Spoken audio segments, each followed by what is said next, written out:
Iran ये परमाणु समझौता क्यों नहीं मान रहा है? क्योंकि जहां से हम देख रहे हैं वहां से तो ये बिल्कुल भी समझ में नहीं आता कि वो क्यों नहीं ले रहे। उनके पास पैसे नहीं हैं, उन्होंने अपनी लीडरशिप खो दी है, उनकी न्यूक्लियर फैसिलिटीज बर्बाद हो चुकी हैं। अभी एक समझौता सामने है जो इन समस्याओं का हल निकाल सकती है। उन्हें न्यूक्लियर महत्वाकांक्षाएं छोड़नी होंगी, लेकिन वो मना कर रहे हैं। चलिए एक कहानी से शुरू करते हैं। इस्लाम धर्म में मसीहा के आने की कहानी।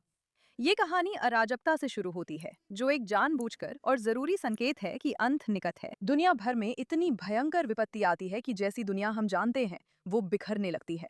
भगवान की योजना आखिरकार सामने आ रही है और उसी अराजकता से वो प्रकट होते हैं।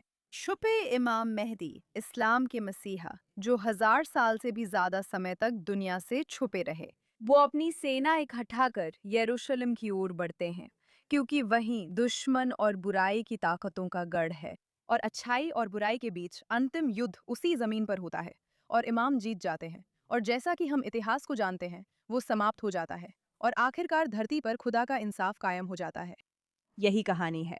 और 1979 में जब खुमैनी सत्ता में आए तो उस कहानी को हकीकत में बदलने की शुरुआत हुई। इस्लामी क्रांति ने ईरानी राज्य के पूरे उद्देश्य को बदल दिया, ये घोषणा करते हुए कि ईरान अब पारंपरिक अर्थों में एक राष्ट्र नहीं रहा, बल्कि एक ब्रह्मांडीय योजना का पहला चरण है, इस्लामी मसीहा का आगमन। ये तैयारी निष्क्रिय नहीं थी, बल्कि इसे तत्काल और सक्रिय रूप से करना जरूरी माना गया। इसके लिए उन दमनकारी शक्तियों का सक्रिय रूप से विरोध करना आवश्यक था, जो हमेशा दिव्य सत्य के खिलाफ खड़ी रही हैं, अमेरिकी साम्राज्यवाद और जायोनिज्म। उन्होंने प्रतिरोध चलाने के लिए खास तौर पर IRGC बनाई, जिसका मकसद ईरान की सीमाओं की नहीं बल्कि इस्लामी क्रांति की रक्षा करना था। ये ईश्वरीय आदेश है, यानी IRGC के धार्मिक ढांचे में वैश्विक अराजकता कोई ऐसी चीज नहीं है जिसे आप रोकना चाहें।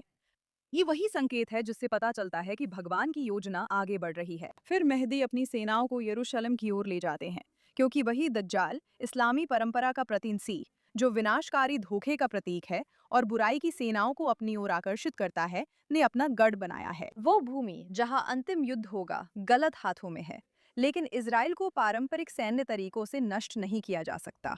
उसके पास सबसे उन्नत वायु रक्षा प्रणालियां हैं और अमेरिका का समर्थन है। उसके खिलाफ पारंपरिक सैन्य अभियान दशकों से असफल रहे हैं। कौन सा साधन उस स्तर की तबाही ला सकता है जिसकी आवश्यकता अंत समय की स्थिति के लिए है? मौजूदा व्यवस्था तोड़ना, इमाम के प्रकट होने से पहले आने वाली वैश्विक विपत्ति की परिस्थितियां पैदा करना और वो संभव करना जो कोई पारंपरिक सेना नहीं कर पाई। नियम 1, जाने आप किससे बात कर रहे हैं और उनकी मान्यताएं क्या हैं। नियम नंबर 2, दोस्तों कभी भी आतंकवादियों, खासकर कट्टर धार्मिक आतंकवादियों से बातचीत मत करो।